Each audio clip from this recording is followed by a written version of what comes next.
Lumakas ang loob ni George dahil dala-dala niya ang tagapagmana ng mga palasyos at hindi lang si Sam ang buntis sapagkat siya ay buntis din. At sinabi niya na may karapatan din siya sa lahat.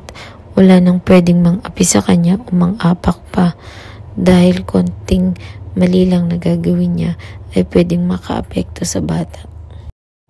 Dito nga ay walang magawa si Aurora at si Galvan, kaya lahat ng gusto ni George ay kailangang masunod.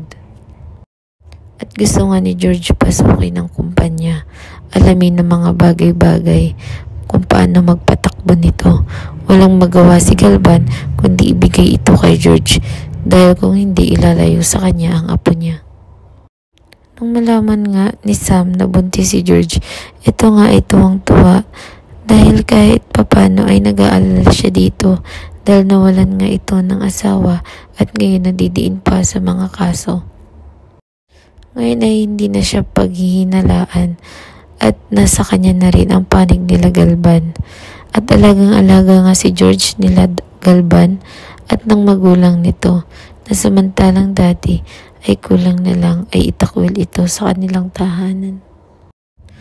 Ngunit hindi naniniwala si Aurora na anak ni Basil yun dahil posibleng sa ibang lalaki nanggaling yun kaya nabuntis si George. At sinabi nga ni George, napakasama mo Tita Aurora, pati ba naman ng bata pinaghihinalaan nyo, dinamay nyo pa ang anak ni Basil. Kung di nyo tanggap ang inyong apo, mas okay pa na lumayo na lang kami dito.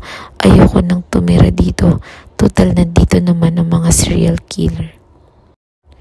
Wag George, wag kayong umalis. Paano kaligtasan ng bata? Paano kayo? Wag mo nang pansinin si Aurora. Ganyan lang talaga magsalita yan. Hindi ko kakayanin pag nawalan pa ako ng isang apo. Kaya dito na lang kayo, parang awa mo na.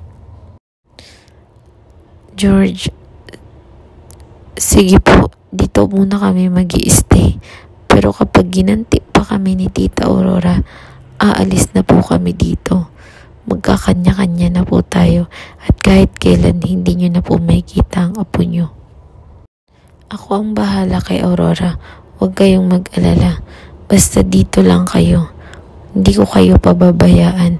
Bibigyan ko kayo ng maraming bodyguard para lagi kayong ligtas.